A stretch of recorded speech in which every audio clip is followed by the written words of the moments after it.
मोगाच्या भाव आणि बहिणीनो, आमची जी कॅथलिक लोक आसात ती गव्हर्मेंट जॉबात ना. कित्याक ते मागीर हांव तुमकां सगळ्यांक सांगता, तुमचे इंग्लीश मिडियम आसून दीत किंवा मराठी मिडियम आसून दीत, तुमकां इंग्लीश मिडियम स्कुलात फी जास्त आसात तर तुम्ही मराठी मिडियम स्कूलमध्ये शिकात free of cost. Okay, that is best. पण तुमचे जेन्ना ग्रॅज्युएशन जाता तेन्ना तुम्ही एकच काम करायचे. सगळ्यात पहिले तुम्ही कितें करायचे, कलेक्टरचो जो शिपाई आसा ती पोस्ट तुम्ही हासिल करायची. ग्रॅज्युएशन झाल्यावर त्या एक्झामची तयारी पहिली करायची. एकदा कलेक्टरचो पिऊन झालो ना, पिऊन शिपाई जर झालो, मागीर तुमकां पैसे येतले. 18,000 बेसीक आसतले तुमचे आणि कमीत कमी 30,000 सॅलरी आसतली. ती 30,000 सॅलरी आसा ना, त्या 30,000 तुम्ही UPC MPCचे कोचिंग घ्यायचे, ऑनलाईन घ्यात ना तर खंय पण कुठल्या तरी इन्स्टिट्यूटमध्ये घ्यायचे आणि पुढचे 3 वर्सां अभ्यास करायचो. कळले? आणि मागीर कलेक्टर जायचे. तू शिपाईचो कलेक्टर असला ना, मागीर तू शिपाई स्वतः कलेक्टर जातले. अशी टकली चलायची.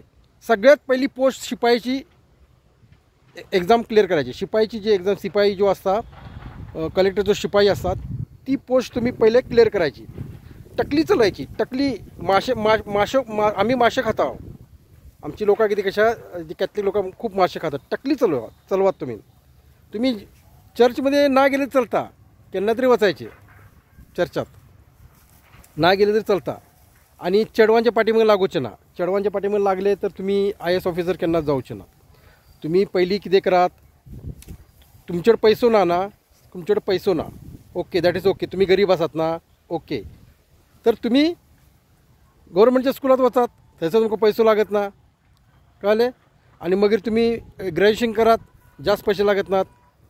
कळले? आणि मागीर तुम्ही कलेक्टरची पिऊनची एक्झामची तयारी करूची. शिपाई काय कमी ना, 30,000 सॅलरी आसा गव्हर्मेंटची. कळले? ती एक्झाम जाल्यानंतर मागीर तुमकां पैसे येतले. 30,000 म्हयन्याक खूप झाले तुमकां.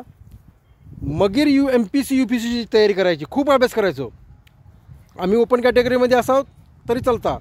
असो अभ्यास करायचो की सगळ्यात जास्त मार्क मिळूक जाय. कळले? आणि जास्त तुम्ही टाईम वेस्ट करू नका. काजार बिजार हे ते फिस्ट काय एवढे काय करूची जरूरत ना. क्रिजमा ना झाली चालता, मागीर क्रिजमा जाता. पण तुम्ही अवॉइड करात. टाईम वेस्ट करू नका. डेली तुम्ही चर्चमध्ये वचतल्यात तर डेली गेल्यात तर तुमकां टाईम वेस्ट 2 तास वचतले तुमचे. तो टाईम वेगळो काढात, अभ्यास करात. डोंगरात वचून अभ्यास करात. नुसतं अभ्यास, पुस्तक सोडायचे ना, बुक असा ना ते सोडायचे ना.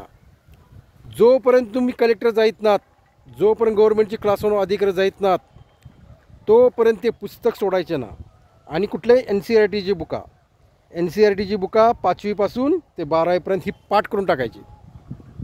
दररोज एक बुक घ्यायचे. ग्रॅज्युएशन तुमचे झाले समजा, आता समजा तुमचे ग्रॅज्युएशन झाले तर किती करायचे, पुस्तक घ्यायचे आणि जंगलात वाचायचे.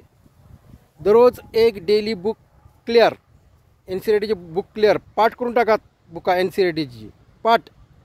आणि सगळ्यात पहिली कुठली पोस्ट, कलेक्टरचो शिपाई, ती पोस्ट काढायची. ती पोस्ट काढल्यानंतर तुमकां अभ्यास करूक पण वेळ असा आणि सगळेच असा तुमच्याकडे. कळले? अभ्यास वेळ करूक पण असा, सगळेच असा. कळले? Okay, bye bye.